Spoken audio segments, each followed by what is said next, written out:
Dan meletakkan dahi atas bumi sesungguhnya adalah acuannya dan tandanya yang menunjukkan kepadanya secara istilah bahasa. Dan kalau dijadikan peletakan dahi atas bumi sebagai tanda kerendahan diri, menurut istilah, niscaya dapatlah digambarkan yang demikian. Sebagaimana menjongkok di hadapan pembesar yang dihormati, dipandang menurut kebiasaannya untuk kerendahan diri. Maka tiada seyogialah mengherankan Anda oleh kulit mutiara dari mutiara, dan acuan nyawa dari nyawa, dan kulit isi dari isi. Maka adalah Anda termasuk orang yang diikat oleh alam syahadah, penyaksian, secara keseluruhan, dari alam gaib. Dan Anda yakini, bahwa setan itu termasuk yang memperhatikan. Maka ia tidak merendahkan diri kepada engkau, dengan tercegah dari bisikannya, sampai hari kiamat. Kecuali bahwa cita-citamu telah menjadi satu. Lalu engkau menyibukkan hati engkau dengan mengingati Allah yang Maha Esa. Maka setan yang terkutuk itu tiada akan memperoleh jalan pada engkau. Dan ketika itu, adalah engkau termasuk hamba Allah yang ikhlas, yang masuk dalam pengecualian dari kekuasaan setan yang terkutuk itu. Engkau jangan menyangka, bahwa akan terlepas dari setan itu hati yang kosong. Bahkan, setan itu mengalir, berjalan dari anak Adam, pada tempat berjalannya darah. Dan mengalirnya, seperti udara dalam gelas. Maka jikalau engkau berkehendak supaya gelas itu kosong dari udara, tanpa engkau mengisikannya dengan air atau lainnya, maka engkau sesungguhnya mengharap pada tempat yang tidak layak diharapkan. Akan tetapi, kadar yang kosong dari air, lalu sudah pasti maka masuklah udara ke dalamnya. Maka seperti demikianlah hati yang sibuk dengan pikiran yang penting tentang agama, tidak terlepas dari putaran setan. Kalau tidak demikian, maka siapa yang lalai dari mengingati Allah Ta'ala, walaupun dalam sekejap mata, niscaya ia tidak mempunyai teman pada sekejap mata tersebut, selain setan. Karena itulah, Allah Ta'ala berfirman, siapa yang tiada memperdulikan daripada mengingati, zikir, Tuhan yang Maha Pemurah, akan kami adakan baginya setan. Dan itulah yang menjadi temannya. Surat Az-Zuruf ayat 36. Nabi bersabda, Allah Ta'ala sesungguhnya marah kepada pemuda yang mengosongkan waktunya dari perbuatan yang berfaedah. Pahamilah ini, karena pemuda itu apabila menganggur dari perbuatan yang menyibukkan batiniahnya dengan perbuatan yang diperbolehkan, perbuatan mubah, yang dapat menolong kepada agamanya, niscaya zahiriahnya itu adalah kosong. Dan hatinya itu tidaklah tinggal kosong. Akan tetapi, setan bersarang padanya. Ia bertelur dan menetas. Kemudian, anak-anaknya itu bercampur pula, bertelur pada kali yang lain dan menetas. Begitulah, beranak pinak keturunan setan itu, yang lebih cepat daripada beranak pinaknya binatang-binatang yang lain. Karena tabiatnya, sifatnya, dari api. Apabila ia memperoleh tumbuh-tumbuhan kering, maka banyaklah anaknya. Senantiasalah api itu terjadi dari api. Dan sekali-kali, tiada akan terputus. Bahkan, menjalar terus, sedikit demi sedikit secara bersambung. Maka nafsu syahwat pada diri seorang pemuda bagi setan itu, adalah seperti tumbuh-tumbuhan kering bagi api. Dan sebagaimana api tiada akan terus ada, apabila tiada terus ada makanannya, yaitu kayu kering. Maka tiada akan ada jalan bagi setan, apabila tidak ada nafsu syahwat itu. Jadi, apabila Anda perhatikan, niscaya Anda tahu, bahwa musuh Anda yang paling berbahaya, ialah nafsu syahwat Anda. Yaitu, sifat diri Anda sendiri. Dan karena itulah, Al-Husain bin Mansur Al-Hallaj, ketika dia akan dihukum gantung dan ia telah ditanyakan, tentang tasawuf sufi, apa itu tasawuf sufi, maka ia menjawab, ialah diri engkau sendiri. Kalau engkau tidak menyibukkannya, niscaya dia yang akan menyibukkan engkau. Jadi, hakikat makna sabar dan kesempurnaannya, ialah, sabar itu dari setiap gerak yang tercela. Dan gerak batin itu lebih utama dengan kesabaran dari yang demikian. Dan inilah sabar yang terus-menerus, yang tidak akan putus, selain oleh mati. Kita bermohon kepada Allah Ta'ala akan kebagusan taufik dengan nikmat dan kurnia-Nya. Penjelasan, obat sabar dan apa yang dapat memberi pertolongan kepada sabar. Ketahuilah kiranya, bahwa Tuhan yang menurunkan penyakit itu menurunkan obat dan menjanjikan sembuh. Maka sabar itu, walaupun sukar atau ada penghalangnya, akan tetapi menghasilkan sabar itu mungkin dengan obat ilmu dan amal. Maka ilmu dan amal, keduanya itu, adalah campuran-campuran yang tersusun daripadanya, obat-obat untuk penyakit seluruhnya. Akan tetapi, setiap penyakit memerlukan kepada ilmu yang lain dan perbuatan yang lain. Dan sebagaimana bahagian-bahagian sabar itu berbeda, maka bahagian-bahagian penyakit yang mencegahnya itu berbeda pula. Apabila penyakit berlain-lainan, niscaya pengobatannya pun berlain-lainan. Karena arti pengobatan, ialah melawan penyakit dan mencegahnya. Dan mencukupkan yang demikian itu, termasuk akan panjang uraiannya. Akan tetapi, kami akan memperkenalkan jalan pada sebahagian contoh-contoh. Maka kami menerangkan, bahwa apabila orang berhajat kepada bersabar dari nafsu bersetubuh umpamanya dan nafsu itu telah mengeras kepadanya, di mana ia tidak menguasai kemaluannya lagi atau ia menguasai kemaluannya, akan tetapi ia tidak menguasai diri kemaluannya itu ia menguasai diri kemaluannya. Akan tetapi ia tidak menguasai hatinya dan nafsunya, karena selalu membisikkan kepadanya dengan kehendak nafsu syahwat itu dan yang demikian itu memalingkannya dari kerajinan kepada zikir, fikir dan amal syalih. Maka dalam hal ini, kami akan menjawab, telah kami bentangkan dahulu, bahwa sabar itu ibarat dari berbanting-bantingan pembangkit agama dengan pembangkit hawa nafsu. Dan masing-masing dari dua yang berbanting-bantingan itu kita menghendaki, bahwa yang satu dapat mengalahkan yang lain. Maka tiada jalan bagi kita padanya, selain memperkuatkan siapa yang kita kehendaki mempunyai tangan di atas dan melemahkan yang lain.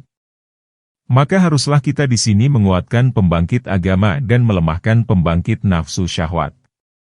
Adapun pembangkit nafsu syahwat, maka jalan melemahkannya itu 3 perkara. Pertama, bahwa kita memandang kepada benda yang menguatkan nafsu syahwat. Yaitu, makanan yang baik, yang menggerakkan nafsu syahwat, dari segi macamnya dan dari segi banyaknya makanan tersebut. Maka tidak boleh tidak, memutuskan makanan itu dengan puasa terus-menerus, serta sederhana ketika berbuka puasa, atas makanan yang sedikit, tentang diri makanan itu dan yang lemah tentang jenisnya. Maka ia menjaga diri dari memakan daging dan makanan-makanan yang mengobarkan nafsu syahwat. Kedua, memutuskan sebab-sebabnya yang mengobarkan nafsu syahwat itu seketika. Sesungguhnya nafsu itu dapat berkobar, dengan memandang kepada tempat sangkaan timbulnya nafsu syahwat. Karena pandangan itu menggerakkan hati. Dan hati itu menggerakkan nafsu syahwat. Penjagaan itu berhasil dengan mengasingkan diri dan menjaga diri dari tempat sangkaan jatuhnya penglihatan kepada bentuk-bentuk yang membawa kepada nafsu syahwat. Dan melarikan diri daripadanya secara keseluruhan. Rasulullah bersabda, pandangan itu adalah salah satu dari panah beracun daripada panah-panah iblis. Itu adalah panah yang dilepaskan oleh setan yang terkutuk. Dan tak ada perisai yang mencegah daripadanya, selain memejamkan pelupuk mata atau lari dari arah lemparannya. Maka iblis yang terkutuk itu melemparkan panah tersebut dari busur bentuk-bentuk yang dirindui. Apabila engkau berbalik dari arah bentuk-bentuk tadi, niscaya tidak akan mengenai engkau oleh panahnya. Ketiga, menghiasi diri dengan yang mubah, yang diperbolehkan, dari jenis yang engkau rindui. Dan yang demikian itu, ialah dengan kawin. Sesungguhnya setiap yang dirindui itu adalah tabiat, insting. Maka pada hal-hal yang diperbolehkan dari yang sejenis kawin itu, adalah yang mencukupkan baginya, tanpa hal-hal yang dilarang itu. Itu adalah pengobatan yang lebih bermanfaat pada pihak kebanyakan orang. Sesungguhnya memutuskan makanan itu melemahkan perbuatan-perbuatan yang lain. Kemudian, kadang-kadang memutuskan makanan tersebut, tidak mencegah nafsu syahwat pada pihak kebanyakan laki-laki. Dan karena itulah, Nabi bersabda, haruslah kamu kawin. Maka siapa yang tidak sanggup, haruslah ia berpuasa. Sesungguhnya puasa itu baginya suatu keseimbangan. Maka inilah 3 sebab itu. Pengobatan yang pertama tadi, yaitu, memutuskan makanan, adalah menyerupai memutuskan makanan bagi hewan yang tidak patuh dan bagi anjing yang ganas. Supaya ia lemah. Lalu hilanglah kekuatannya. Pengobatan yang kedua menyerupai penjauhan, tidak menampakkan daging bagi anjing. Dan penjauhan rumput bagi hewan. Sehingga tidak tergerak perutnya dengan sebab melihatnya nanti. Pengobatan yang ketiga menyerupai penghiasan diri dengan sesuatu yang sedikit, daripada yang cenderung tabiatnya kepadanya. Sehingga tetap pada dirinya kekuatan yang dapat bersabar untuk melatihnya. Adapun penguatan pembangkit agama, sesungguhnya ada dengan dua jalan.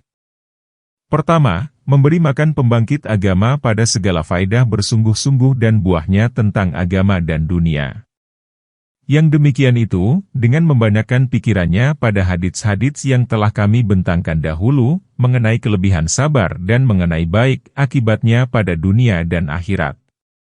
Dan membanyakkan pikirannya pada atsar, bahwa pahala sabar atas musibah adalah lebih banyak daripada yang telah hilang, luput.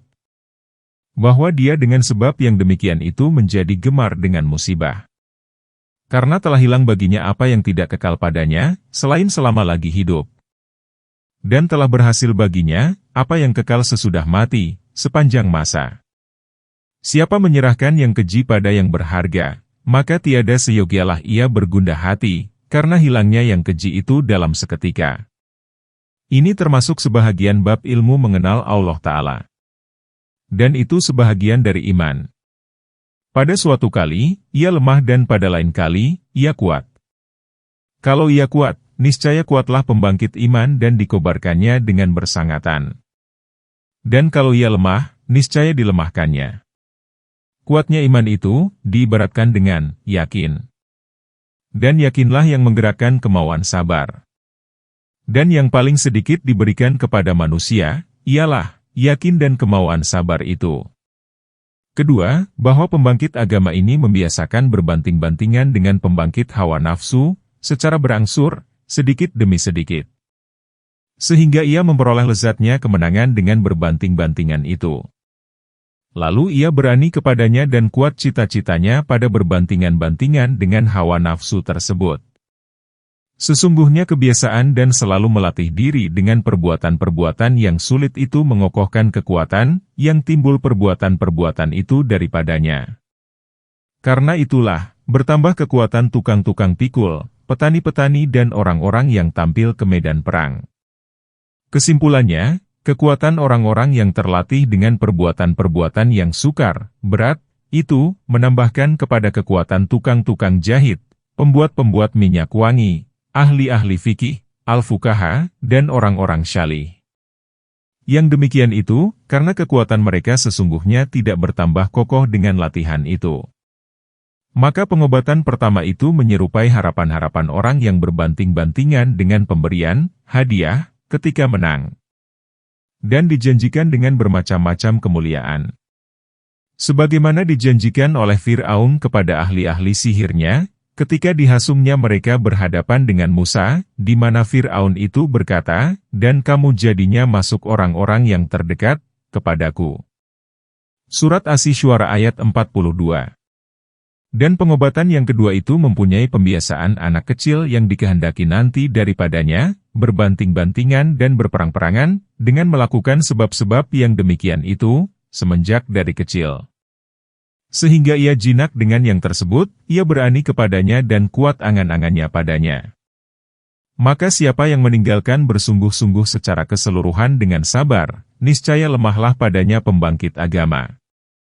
Dan ia tidak kuat kepada nafsu syahwat, walaupun nafsu syahwat itu lemah. Siapa yang membiasakan dirinya menyalahi hawa nafsu, niscaya ia telah dapat mengalahkan hawa nafsu itu manakala dikehendakinya.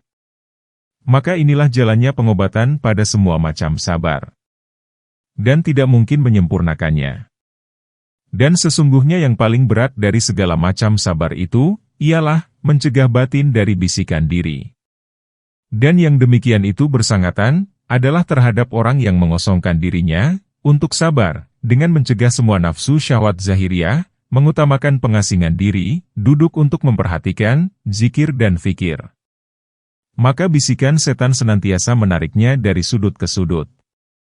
Dan ini tiada obat baginya sekali-kali, kecuali memutuskan semua hubungan, zahir dan batin, dengan lari dari keluarga, anak, harta, kemegahan, teman-teman dan kawan-kawan. Kemudian, mengasingkan diri ke suatu tempat peribadatan, sesudah mempersiapkan kadar sedikit dari makanan dan sesudah merasa cukup dengan makanan yang sedikit tersebut. Kemudian, semua itu tidak akan mencukupi, selama tidak semua cita-cita itu menjadi satu yang ditujukan, yaitu Allah Ta'ala. Kemudian, apabila telah mengerasi yang demikian pada hati, maka tidak akan mencukupi yang demikian, selama belum ada baginya jalan pada berpikir, berjalan dengan batiniahnya pada alam, malakut langit dan bumi, segala yang ajaib ciptaan Allah Ta'ala dan yang lain-lain dari segala pintu ilmu mengenal Allah Ta'ala. Sehingga apabila yang demikian itu telah menguasai atas hatinya, niscaya kesibukannya dengan yang demikian itu, dapatlah menolak tarikan setan dan bisikannya. Dan kalau ia tidak mempunyai perjalanan dengan batiniahnya, maka tidak akan melepaskannya, selain oleh wirid-wirid yang bersambung, teratur dengan tertib pada setiap ketika, seperti pembacaan Al-Quranul Karim, zikir-zikir dan solat-solat. Dan bersamaan dengan yang demikian, ia memerlukan kepada memaksakan hati akan kehadirannya. Sesungguhnya pikir dengan batin, inilah yang menenggelamkan hati dalam mengingati Allah Ta'ala, tidak wirid-wirid zahiriyah. Kemudian, apabila ia telah mengerjakan yang demikian itu semua, niscaya tidak diserahkannya untuk itu dari waktunya, selain sebahagian saja. Karena ia tidak akan terlepas pada semua waktunya, daripada kejadian-kejadian yang baru. Lalu menyibukkannya dari fikir dan zikir, seperti sakit, takut, disakiti manusia dan penganiayaan orang yang bercampur baur dengan dia. Karena ia memerlukan kepada bercampur baur dengan orang yang akan menolongnya, pada sebahagian sebab-sebab kehidupannya. Maka inilah salah satu dari bermacam-macam yang menyibukkan itu. Adapun macam yang kedua, maka itu penting, lebih bersangatan pentingnya daripada yang pertama tadi. Yaitu, kesibukannya dengan makanan, pakaian dan sebab-sebab kehidupan lainnya. Maka sesungguhnya penyediaan yang demikian juga, memerlukan kepada kesibukan, kalau dikerjakannya, diuruskannya, sendiri.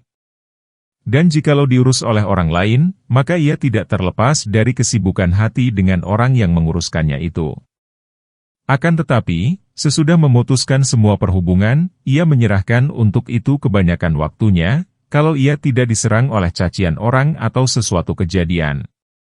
Dan pada waktu-waktu tersebut, bersihlah hatinya, mudahlah baginya berfikir dan tersingkaplah padanya rahasia-rahasia Allah Ta'ala, pada alam malakut langit dan bumi, apa yang tidak disanggupinya 1/100-nya pada waktu yang panjang, jikalau hatinya disibukkan dengan hubungan-hubungan yang lain.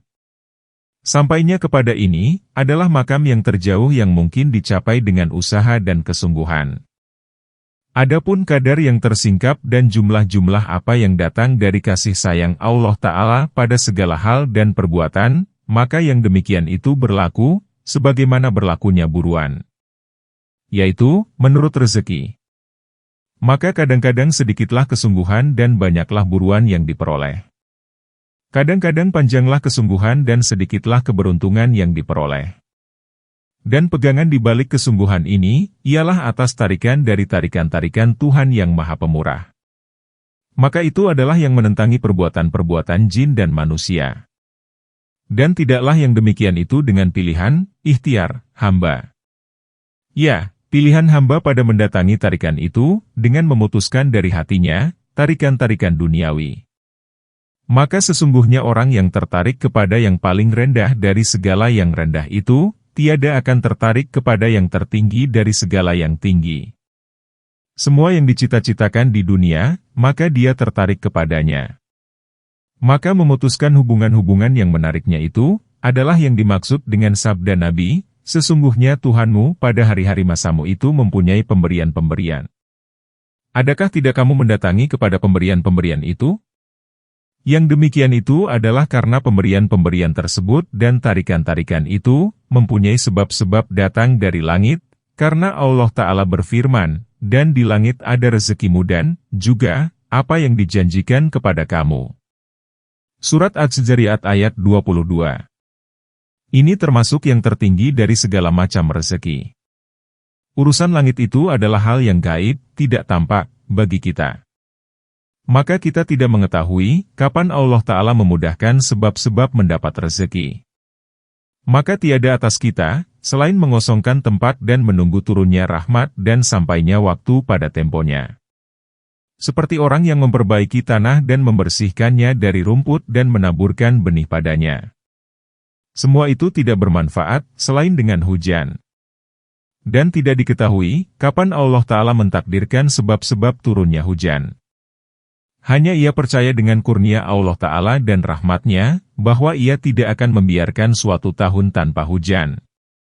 Maka seperti demikian juga, amat sedikitlah terlepas tahun, bulan dan hari, tanpa tarikan dari segala tarikan dan pemberian dari segala pemberian. Maka seyogialah hamba itu mensucikan hatinya dari rumput nafsu syahwat. Dan ia menaburkan padanya benih kemauan dan keikhlasan. Dan didatangkannya hatinya pada tempat tertiupnya angin rahmat. Sebagaimana ia kuat menunggu hujan pada waktu musim bunga dan ketika tampak mendung. Lalu kuatlah ia menunggu pemberian-pemberian itu pada waktu-waktu yang mulia dan ketika berkumpul semua cita-cita dan tertolonglah hati. Seperti pada hari Arafah, hari Jumat dan hari-hari bulan Ramadan. Maka cita-cita dan diri itu adalah sebab-sebab dengan hukum takdir Allah Ta'ala untuk memperoleh banyak rahmatnya. Sehingga dengan sebab tersebut, sangat banyaklah hujan pada waktu-waktu meminta turunnya hujan. Dan itu untuk banyaknya turun hujan diminta untuk mengetahuinya saja dan yang halus-halus dari ilmu mengenal Allah Ta'ala, dari gudang-gudang alam al-malakut, adalah lebih keras bersesuaian daripadanya untuk banyaknya turun titik-titik air dan menariknya mendung dari tepi-tepi bukit dan laut. Bahkan hal ihwal dan diminta untuk mengetahuinya saja itu datang bersama engkau dalam hati engkau. Hanya engkau itu sibuk dengan segala hubungan engkau dan nafsu syahwat engkau. Maka jadilah yang demikian itu suatu hijab, dinding, antara engkau dan yang tersebut itu. Lalu sesungguhnya, tiada yang engkau perlukan, selain kepada engkau pecahkan nafsu syahwat dan terangkatlah dinding.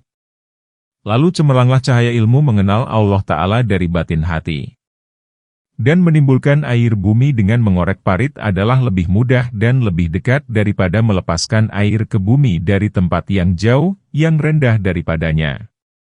Dan karena adanya itu hadir di dalam hati dan dilupakan dengan kesibukan, maka dinamakan oleh Allah Ta'ala semua ilmu mengenal Allah Ta'ala iman itu, pengingatan. Allah Ta'ala berfirman, sesungguhnya kami menurunkan peringatan, Al-Quran, itu dan sesungguhnya kami penjaganya. Surat Al-Hijr ayat 9.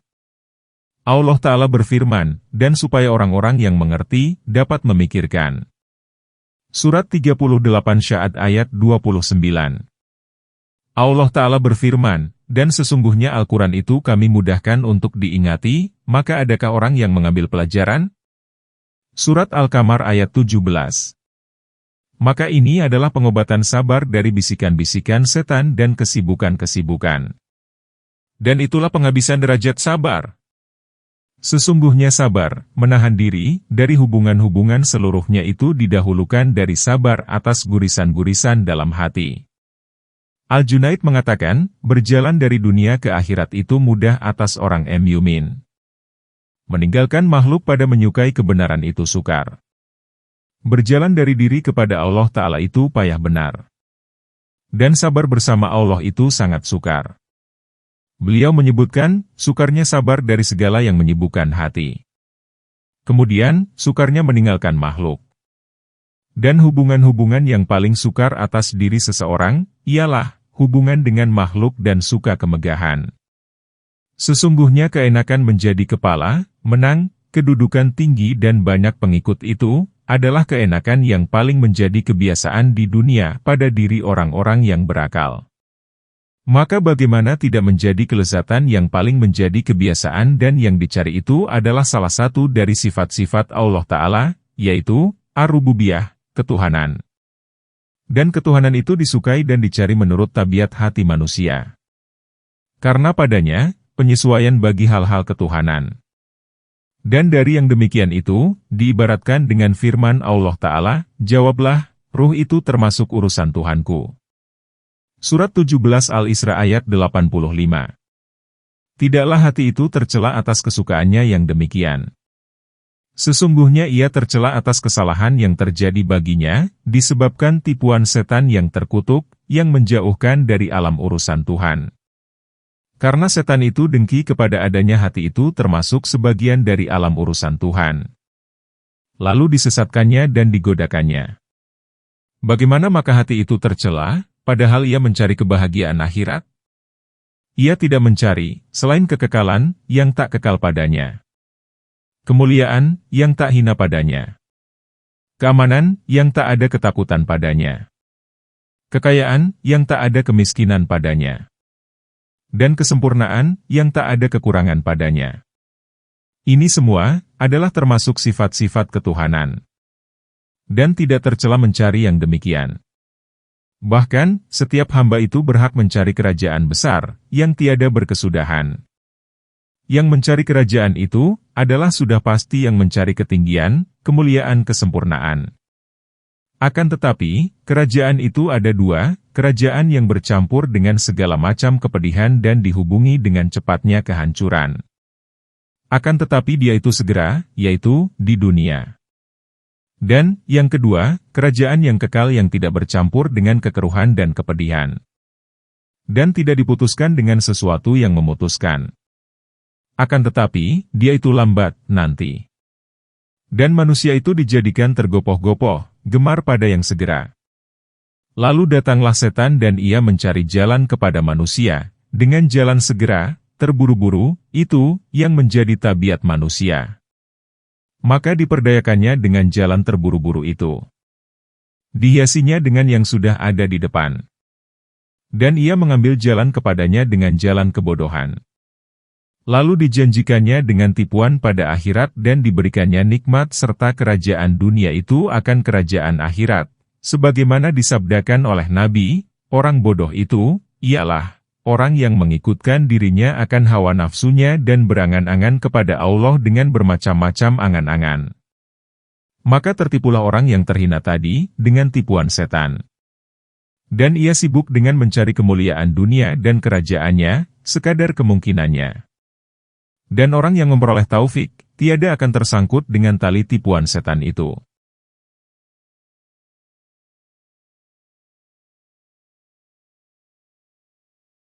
Karena ia tahu, jalan-jalan masuknya tipu daya setan.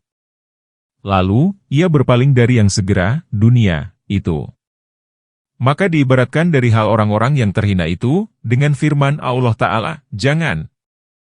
Tetapi kamu mencintai yang cepat, kehidupan dunia.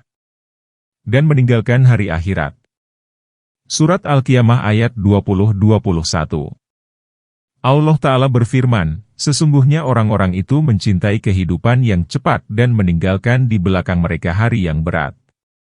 Surat Ad-Dar ayat 27. Allah Ta'ala berfirman, "Berpalinglah engkau dari orang yang tiada memperdulikan pengajaran kami dan hanya menginginkan kehidupan dunia semata. Pengetahuan mereka hanya sehingga itu." Surat 53 An-Najm ayat 29-30.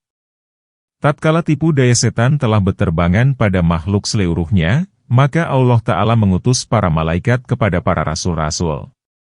Dan mewahyukan kepada mereka, apa yang telah sempurna makhluk dari pembinasaan musuh dan penipu dayanya. Lalu para malaikat itu sibuk menyerukan makhluk kepada kerajaan yang hakiki, yang sebenarnya, dari kerajaan yang majasi, yang tidak sebenarnya, yang tidak berasal, kalau ia bisa selamat. Dan yang majasi itu sekali-kali tidak kekal. Maka malaikat menyerukan mereka, "Hai orang-orang yang beriman, apakah halangan bagimu ketika dikatakan kepada kamu, berangkatlah, perang di jalan Allah, tetapi kamu ingin tinggal di bumi? Apakah kamu lebih merasa senang dengan kehidupan dunia dari akhirat? Kesenangan hidup di dunia ini dibandingkan dengan akhirat, hanyalah sedikit." Surat 9 At-Taubah ayat 38. Taurat, Injil, Zabur, Al-Furqan, Al-Quran, syuhuf Musa dan Ibrahim dan semua kitab yang diturunkan, adalah tidak diturunkan, selain untuk dakwah, mengajak, makhluk, manusia, kepada kerajaan yang terus-menerus, lagi kekal. Dan yang dimaksudkan dari mereka, ialah, bahwa mereka itu adalah raja-raja di dunia dan raja di akhirat. Adapun raja dunia, maka ialah, zuhud di dunia, merasa puas, al-qanaah, dengan sedikit daripadanya. Adapun raja akhirat, maka ialah, dengan dekat kepada Allah Ta'ala dengan memperoleh kekal, yang tak kekal padanya, memperoleh mulia, yang tidak hina padanya dan ketetapan mata, yang tersembunyi pada alam ini, yang tidak diketahui oleh suatu jiwa pun dari jiwa-jiwa manusia. Setan mengajak mereka kepada kerajaan dunia. Karena ia tahu, bahwa kerajaan akhirat itu hilang dari dia, tidak diperolehnya. Karena dunia dan akhirat itu dua kembar. Dan karena setan itu tahu, bahwa dunia tidak juga diserahkan kepadanya. Dan kalau dunia itu diserahkan kepadanya, niscaya dia akan dengki pula. Akan tetapi, kerajaan dunia itu tidak terlepas dari perbantahan, kekeruhan dan panjangnya kesusahan pada mengaturnya. Dan demikian juga, sebab-sebab kemegahan lainnya. Kemudian, manakala ia telah menerimanya dan telah sempurna sebab-sebabnya, lalu umurnya pun berlalu, sehingga apabila bumi telah memakai pakaian keemasannya dan menjadi indah permai dan penduduknya mengira, bahwa mereka akan dapat menguasainya. Perintah kami datanglah di waktu malam atau siang, lalu kami jadikan bumi itu sebagai ladang padi yang sudah dituai, seakan-akan kemarinnya tidak ada apa-apa. Maka Allah Ta'ala membuat contoh bagi yang demikian. Maka ia berfirman, dan buatlah untuk mereka perumpamaan kehidupan dunia, sebagai air hujan yang kami turunkan dari langit dan karenanya tumbuh-tumbuhan di bumi ini menjadi subur, kemudian itu dia menjadi kering, diterbangkan angin. Surat Al-Kahf ayat 45. Zuhud di dunia, tatkala adalah itu kerajaan yang sekarang, lalu setan dengki kepadanya. Maka dihalanginya daripadanya. Arti zuhud, ialah, bahwa hamba itu menguasai nafsu syahwat dan kemarahannya. Lalu keduanya mematuhi pembangkit agama dan isyarat iman. Dan ini adalah kerajaan dengan sebenarnya. Karena dengan itu, yang mempunyai sifat zuhud tersebut, menjadi merdeka. Dan dengan dikuasainya oleh nafsu syahwat atas dirinya, dia menjadi budak kemaluannya, perutnya dan maksud-maksudnya yang lain. Maka dia adalah dipaksakan seperti hewan yang ada pemiliknya, yang ditarik oleh tali penambat nafsu syahwat, yang mengambil dengan cekikannya, kemana dikehendakinya dan diinginnya. Maka alangkah besar tertipunya manusia. Karena ia menyangka, bahwa ia akan memperoleh kerajaan, dengan ia akan menjadi dimiliki. Ia akan mencapai ketuhanan, dengan dia menjadi hamba. Dan yang seperti ini, adakah itu, selain terbalik di dunia, tertelungkup di akhirat? Karena inilah, sebahagian raja-raja bertanya kepada orang-orang zahid. Apakah Tuhan ada keperluan? Orang zahid itu lalu menjawab, bagaimana aku mencari suatu keperluan dari engkau, sedang kerajaanku itu lebih besar dari kerajaan engkau? Maka raja itu bertanya, bagaimana demikian? Orang zahid itu menjawab, siapa yang engkau itu budaknya, maka dia itu budakku. Lalu raja itu bertanya pula, bagaimana maka demikian? Orang zahid itu menjawab, engkau adalah budak nafsu syahwat engkau, kemarahan engkau, kemaluan engkau dan perut engkau. Dan aku telah menguasai mereka itu semuanya, maka mereka itu adalah budakku. Jadi, maka inilah dia itu raja di dunia. Dan dialah yang menghalau kepada raja di akhirat. Maka orang-orang yang tertipu dengan tipuan setan, niscaya mereka itu merugi di dunia dan di akhirat semuanya.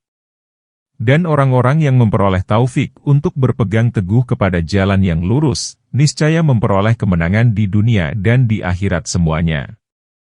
Apabila Anda sekarang telah mengetahui sekarang akan arti kerajaan dan ketuhanan, arti pengadaan dan memperhambakan diri dengan ibadah, tempat masuknya kesalahan pada yang demikian, cara setan membutakan mata dan meragukannya, niscaya mudahlah atas Anda mencabut diri dari kerajaan, kemegahan, berpaling daripadanya dan sabar dari kehilangannya. Karena dengan meninggalkan itu, Anda menjadi raja seketika dan Anda mengharap dengan yang demikian, menjadi raja di akhirat. Orang yang bersikap baginya dengan hal-hal ini, sesudah hatinya tertarik dengan kemegahan, jinak hatinya dengan yang demikian, telah meresap padanya, disebabkan kebiasaan, berhubungan langsung sebab-sebabnya, maka tidak memadai baginya pada pengobatan oleh semata-mata ilmu dan tersingkap terbuka hijabnya. Akan tetapi, tidak boleh tidak bahwa ditambahkan amal kepadanya. Dan amal itu pada 3 perkara. Pertama, bahwa ia lari dari tempat kemegahan. Supaya ia tidak menyaksikan sebab-sebab kemegahan itu. Lalu sukarlah kepadanya sabar, menahan diri, serta sebab-sebab itu. Sebagaimana larinya orang yang dikuasai oleh nafsu syahwat, daripada menyaksikan bentuk-bentuk yang menggerakkan nafsu syahwat itu. Siapa yang tidak berbuat ini, maka sesungguhnya ia telah kufur dengan nikmat Allah, tentang luasnya bumi. Karena Allah Ta'ala berfirman, tidakkah bumi Allah itu luas, sehingga kamu boleh pindah kemana saja? Surat 4 An-Nisa, ayat 97. Kedua, bahwa ia memberatkan dirinya pada amal perbuatannya, akan perbuatan-perbuatan yang menyalahi dengan apa yang dibiasakannya. Lalu ia menggantikan pemberatan itu dengan memberikan tenaga seadanya dan hiasan malu berganti dengan hiasan tawadlu, merendahkan diri, begitu juga, setiap keadaan, hal ihwal dan perbuatan, tentang tempat tinggal, pakaian, makanan, berdiri dan duduk, adalah dibiasakannya, menurut yang dikehendaki oleh kemegahannya. Maka seyogialah digantikannya dengan lawannya. Sehingga mantaplah dengan membiasakan dengan demikian, lawan apa yang telah mantap padanya, sebelum dibiasakan lawannya. Maka tiada arti bagi pengobatan, selain yang berlawanan. Ketiga, bahwa ia menjaga pada yang demikian itu kelemah lembutan dan keberangsuran. Maka tidaklah ia berpindah dengan sekaligus kepada tepi yang paling jauh, daripada memberikan tenaga tadi. Karena tabiat itu lari, tidak senang, dan tidak mungkin memindahkannya dari tingkah lakunya, akhlaknya, selain dengan berangsur-angsur. Maka ia meninggalkan sebahagian dan menghiburkan dirinya dengan sebahagian. Kemudian, apabila dirinya telah puas dengan sebahagian itu lalu ia mulai meninggalkan sebahagian dari sebahagian itu, sampai ia merasa puas dengan yang masih tinggal. Begitulah kiranya ia berbuat sedikit demi sedikit, sehingga ia dapat mencegah sifat-sifat itu, yang telah melekat padanya. Dan kepada keberangsuran ini, diisyaratkan dengan sabda Nabi, sesungguhnya agama ini kokoh, maka berjalanlah padanya dengan pelan-pelan. Dan janganlah engkau marahkan kepada diri engkau pada ibadah kepada Allah. Maka sesungguhnya orang yang memutuskan perjalanannya, tiadalah bumi yang diputuskannya, bumi yang ditempuhnya sampai kepada yang ditujukannya, dan tiada punggungnya yang ditinggalkannya, yang dapat diambil manfaatnya. Dan kepadanya juga diisyaratkan kepada sabda Nabi, janganlah kamu kerasi agama ini. Maka siapa yang mengerasinya, niscaya akan mengalahkannya. Jadi, apa yang telah kami sebutkan tentang pengobatan sabar dari bisikan setan, dari nafsu syahwat dan dari kemegahan diri, maka tambahkanlah itu kepada apa yang telah kami sebutkan dahulu dari undang-undang jalan bersungguh-sungguh pada kitab latihan jiwa dari rubu, yang membinasakan. Maka ambillah itu menjadi undang-undang dasarmu, supaya engkau ketahui dengan itu pengobatan sabar, pada semua bahagian yang telah kami uraikan sebelumnya. Sesungguhnya penguraian satu persatu itu akan panjang. Dan siapa yang menjaga keberangsuran, niscaya sabar itu akan meninggi kepada keadaan yang sukar padanya sabar, tanpa yang demikian. Sebagaimana sukar kepadanya sabar bersama yang demikian itu. Lalu terbaliklah semua urusannya. Maka apa yang disukai padanya, menjadi tercela. Dan apa yang tidak disukai padanya, menjadi minuman yang memuaskan, yang dia tidak dapat sabar daripadanya. Ini tidak dapat diketahui, selain dengan percobaan dan perasaan. Dan ia mempunyai bandingan pada hal-hal kebiasaan. Sesungguhnya anak kecil dibawa kepada belajar pada permulaan itu dengan paksaan. Maka sukarlah kepadanya sabar, menahan diri, daripada bermain dan bersabar bersama ilmu. Sehingga apabila terbuka mata hatinya dan hatinya jinak dengan ilmu, niscaya berbaliklah keadaan. Lalu menjadi sukar kepadanya sabar, menahan diri daripada ilmu dan sabar, terus-menerus, pada permainan. Kepada inilah diisyaratkan apa yang diceritakan dari sebahagian ahli ilmu mengenal Allah Ta'ala, Al-Arifin, bahwa ia bertanya kepada Asy-Syibli dari hal sabar, manakah yang lebih berat? Asy-Syibli menjawab, sabar pada jalan Allah Ta'ala. Lalu Al-Arifin itu berkata, tidak. Asy-Syibli lalu berkata, sabar karena Allah. Al-Arifin lalu berkata lagi, tidak. Maka Asy-Syibli menjawab, sabar bersama Allah. Al-Arifin berkata pula, tidak. Lalu Asy-Syibli berkata, jadi apa? Al-Arifin itu berkata, sabar jauh dari Allah. Maka Asy-Syibli memekik dengan pekikan yang hampir menewaskan nyawanya. Dikatakan tentang arti firman Allah Ta'ala, Surat 3 Ali Imran ayat 200, sabarlah pada jalan Allah. Sabar menyabarkanlah dengan sebab Allah. Perteguhkanlah kekuatanmu bersama Allah. Dikatakan, sabar lillah itu kekayaan. Sabar billah itu kekekalan. Sabar ema Allah itu kesempurnaan. Dan sabar anilah sabar jauh dari Allah itu menjauhkan diri. Dikatakan tentang artinya, dengan madah. Sabar jauh dari engkau, maka tercelalah akibatnya. Sabar pada hal-hal lain, itu terpuji. Dikatakan pula, sabar itu baik, pada semua tempat. Kecuali atas engkau, maka itu tidak baik. Inilah akhir apa yang kami kehendaki menguraikannya dari pengetahuan sabar dan rahasianya. Bahagian kedua, dari kitab tentang syukur. Dan mempunyai 3 rukun, sendi. Pertama, tentang keutamaan syukur, hakikat maknanya, bahagian-bahagiannya dan hukum-hukumnya. Kedua, tentang hakikat makna nikmat dan bahagian-bahagiannya yang khusus dan yang umum. Ketiga, tentang penjelasan yang lebih utama dari syukur dan sabar. Rukun pertama, tentang syukur itu sendiri. Penjelasan, keutamaan syukur.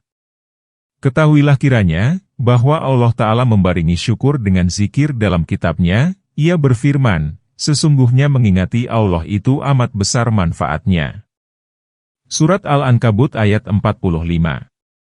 Maka Allah Ta'ala berfirman, maka ingatlah, berzikirlah, kepadaku, supaya aku ingat pula kepadamu. Dan bersyukurlah kepadaku dan janganlah menjadi orang yang tidak tahu berterima kasih. Surat 2 Al-Baqarah ayat 152.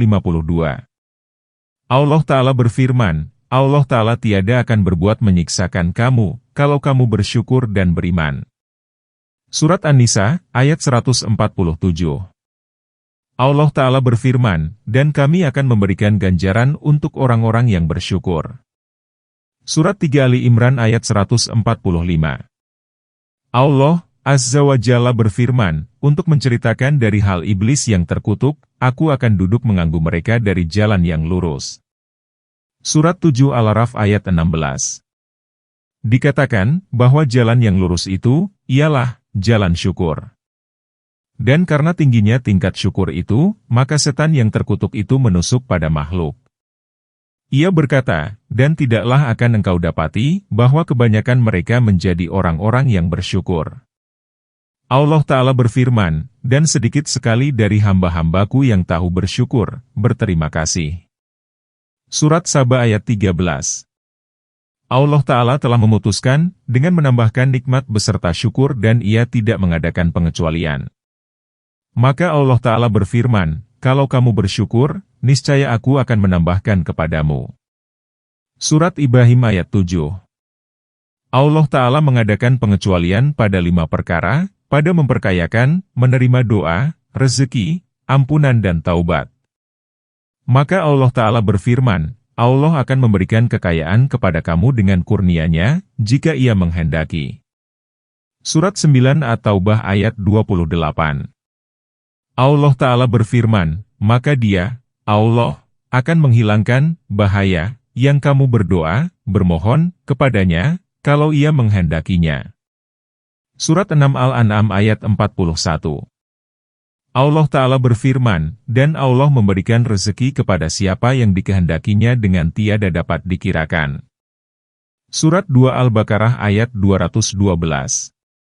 Allah Ta'ala berfirman, dan Ia, Allah, mengampuni yang bukan itu, yaitu, mempersekutukannya, bagi siapa yang dikehendakinya.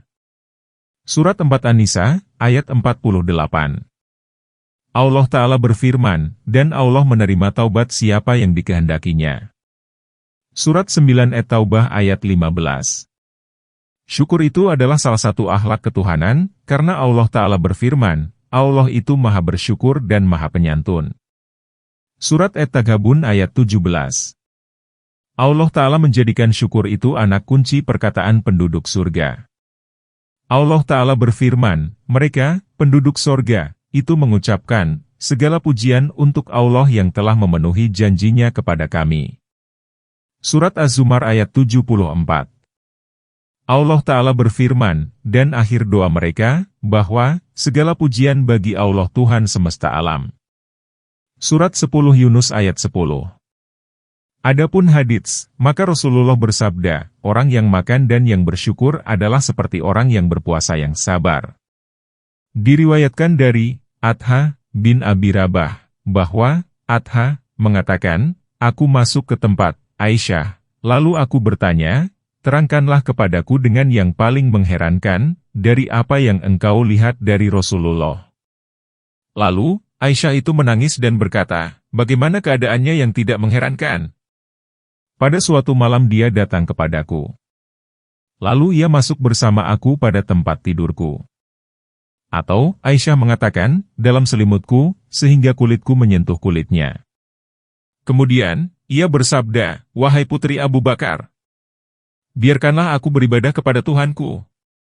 Aisyah meneruskan ceritanya, aku menjawab, sesungguhnya aku ingin berdekatan dengan engkau. Akan tetapi, aku mengutamakan keinginan engkau. Lalu aku izinkan kepadanya. Maka ia bangun berdiri menuju bak air. Lalu ia berwudu. Ia tidak membanyakkan menuangkan air. Kemudian ia berdiri, mengerjakan sholat. Lalu ia menangis, sehingga bercucuran air matanya di atas dadanya. Kemudian, ia ruku.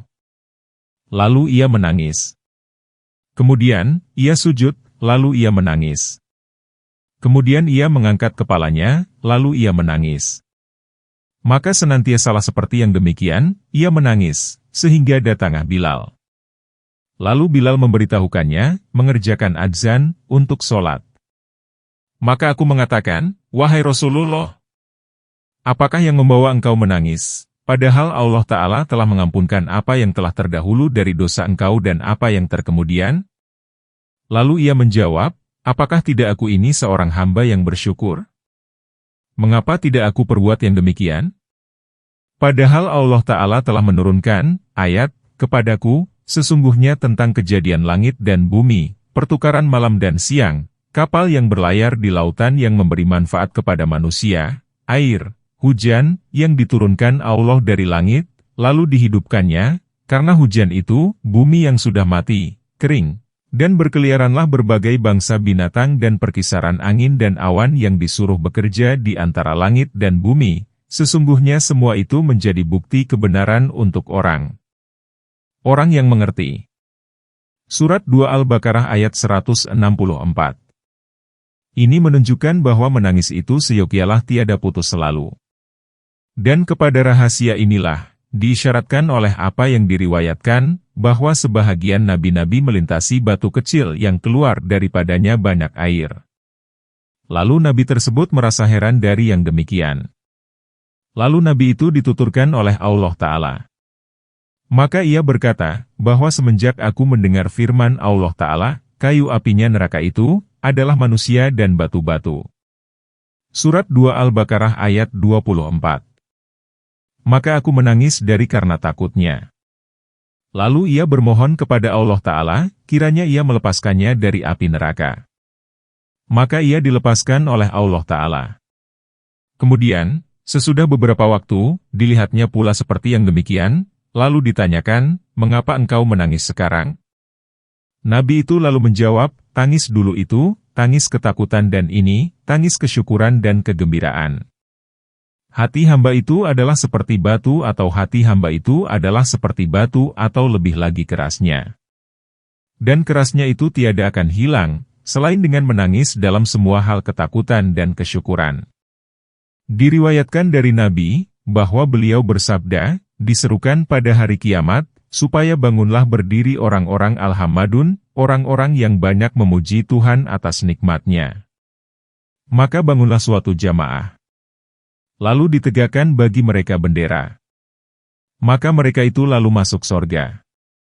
Ditanyakan, siapakah Alhamadun itu? Nabi menjawab, mereka yang bersyukur kepada Allah Ta'ala dalam keadaan suka dan duka.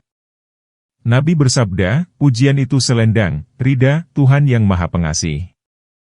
Allah Ta'ala menurunkan wahyu kepada Nabi Ayub, sesungguhnya aku rela dengan kesyukuran, sebagai imbalan dari para waliku, dalam perkataan yang panjang. Allah Ta'ala menurunkan pula wahyu kepada Ayub tentang sifat orang-orang yang sabar, bahwa negeri mereka adalah negeri sejahtera. Apabila mereka masuk ke dalamnya, niscaya aku ilhamkan kepada mereka kesyukuran.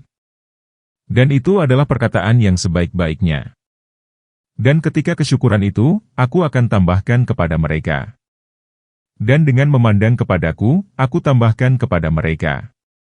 Dan tatkala telah turunlah dalam gudang-gudang itu apa yang telah turun.